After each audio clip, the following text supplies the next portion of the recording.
Voltamos! Agora os ideais liberais para a educação. A gente vai estudar alguns princípios aqui, inclusive.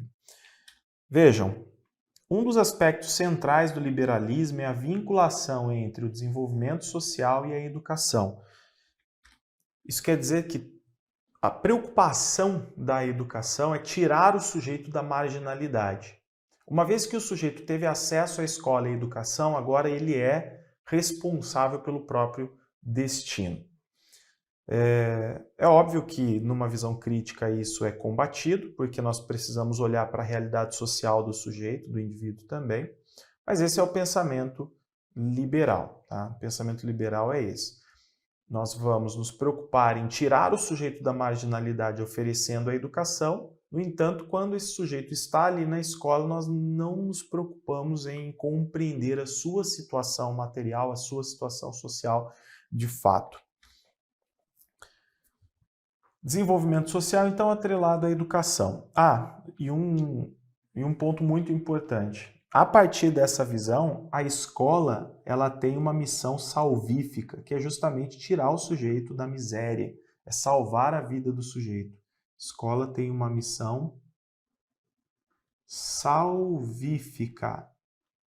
E nós sabemos que essa visão sobre a escola trata-se de um otimismo, é uma visão otimista, mas é um otimismo ingênuo. Otimismo ingênuo. Por quê? Porque a escola sozinha não tem condições de transformar essa realidade social problemática. E também não basta o sujeito passar pela escola para se salvar, para sair da marginalidade.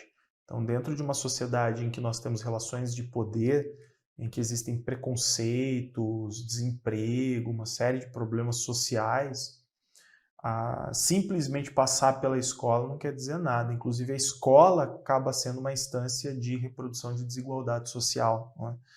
Então, quando a gente vai para a visão mais crítica da sociedade, do papel da escola, a gente deixa de lado essa missão salvífica e essa ideia de missão salvífica, né, da escola como salvadora da sociedade acaba se tornando um otimismo ingênuo. Mas continuemos. O progresso da sociedade está ligado à liberdade de cada indivíduo, um valor burguês, né? Depende de ele poder, graças à instrução garantida pelo Estado, desenvolver suas aptidões e potencialidades. E aqui vem a ideia da meritocracia. Uma vez que o Estado garantiu à escola o acesso à educação, agora esse sujeito ele tem que desenvolver suas aptidões e potencialidades. Beleza?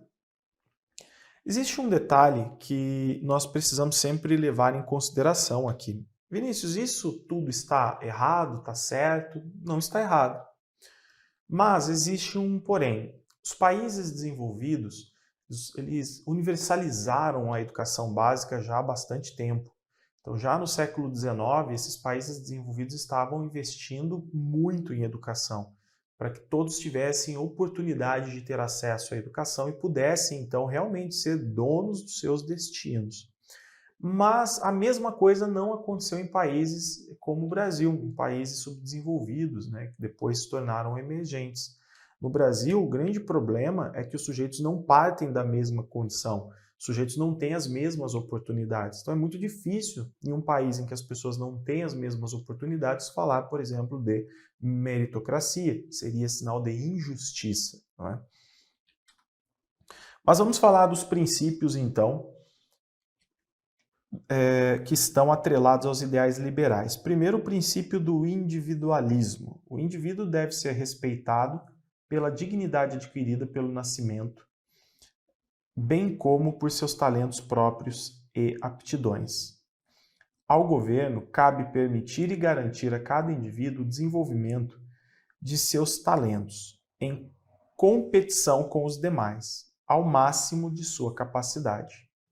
Por meio do individualismo, o liberalismo defende a sociedade dividida em classes e justifica que o acesso a posições sociais favoráveis depende do esforço de cada sujeito, uma vez que as oportunidades são dadas a todos. Tá?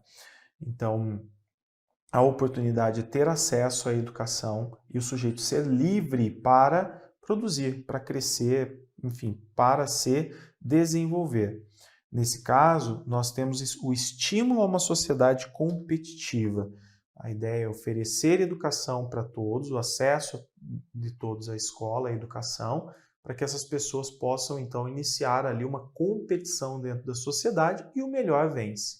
Quem conseguir melhor status, melhores condições de vida, é porque mostrou capacidade, porque teve seus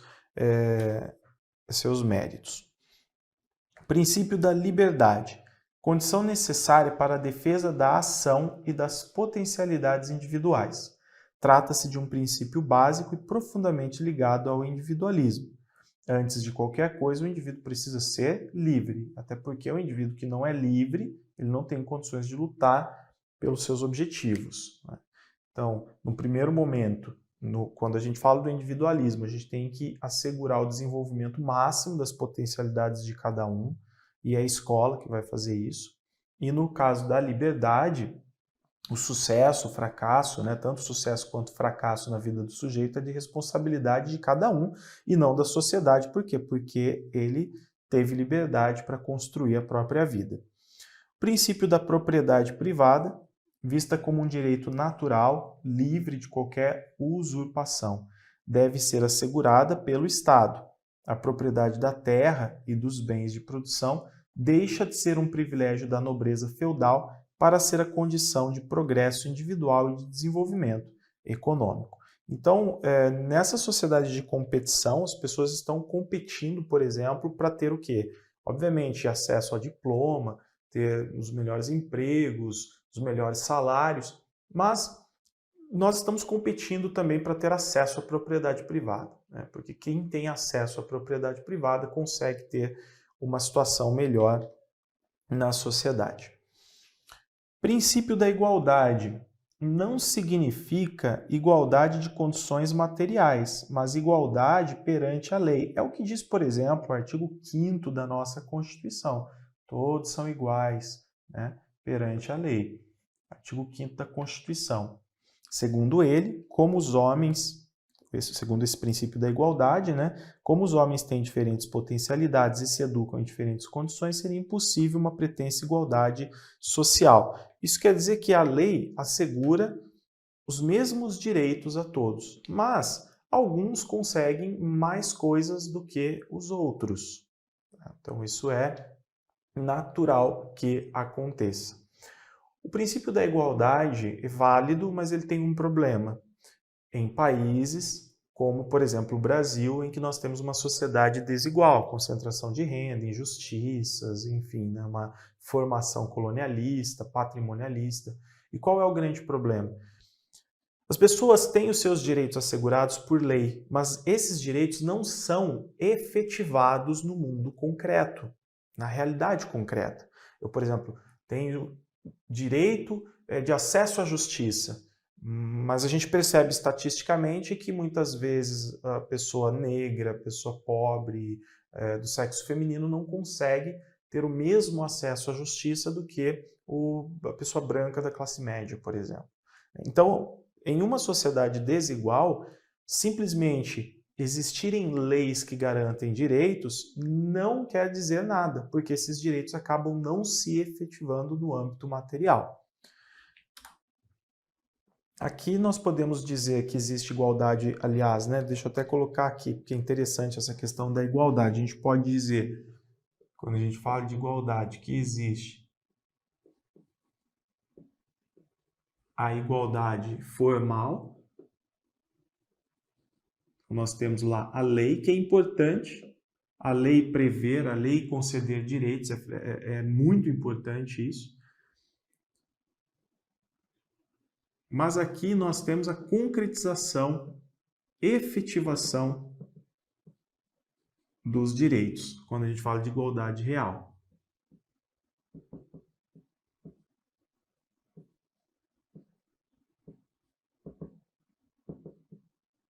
Ok? E um detalhe, em uma sociedade de injustiças, enfim, nós não podemos falar apenas de igualdade. A gente tem que trazer outros princípios à tona. Principalmente quando buscamos justiça. como, por exemplo, princípios da isonomia, tratar iguais como iguais, desiguais como desiguais na medida das suas desigualdades ou diferenças, né? Diferentes como diferentes na medida das suas diferenças, e o da equidade, que é a necessidade de garantia de oportunidades para todos. Só que equidade aqui não é sinônimo de igualdade. Na equidade, eu vou oferecer mais recursos para quem precisa de mais, menos recursos para quem precisa de menos. A ideia é equalizar o ponto de partida, é fazer com que as pessoas possam partir de um mesmo nível de oportunidades, mesmo grau de oportunidades. Então, numa sociedade liberal, basta o princípio da igualdade. Uma vez que a lei falou todos têm direito, todos têm direito. Quem não conseguiu, problema, não teve seu mérito.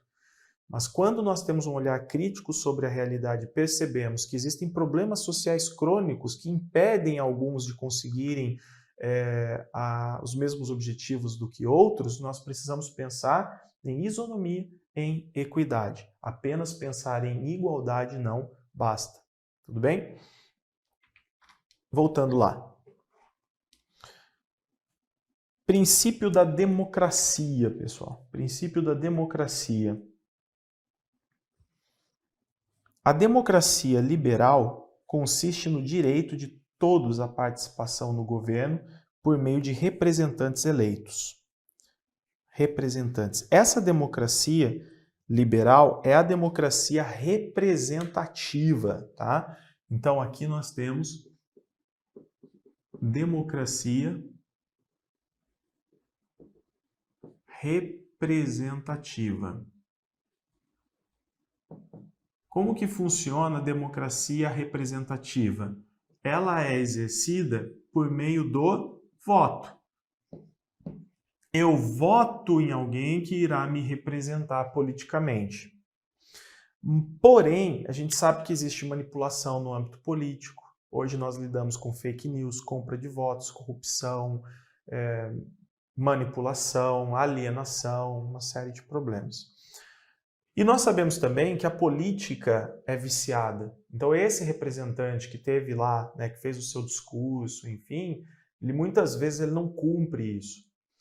E um outro ponto é que a partir da democracia representativa, o poder de fato não está no povo, está no representante do povo.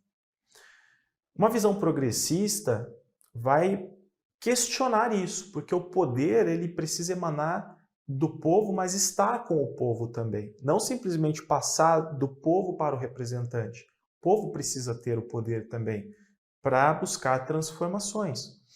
Então, quando a gente fala de democracia representativa, nós não estamos falando para os críticos de uma democracia plena.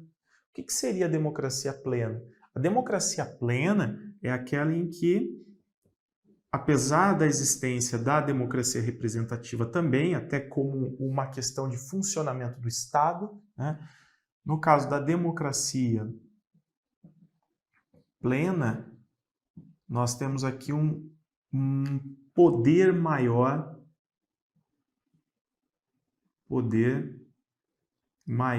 da massa. E a massa acaba exercendo esse poder a partir da participação ativa. Participação ativa. Então, em vez de ficar simplesmente a massa como espectadora do que o seu representante está fazendo, ela pode participar das instituições, de fóruns, de momentos de tomadas de decisões, de movimentos sociais.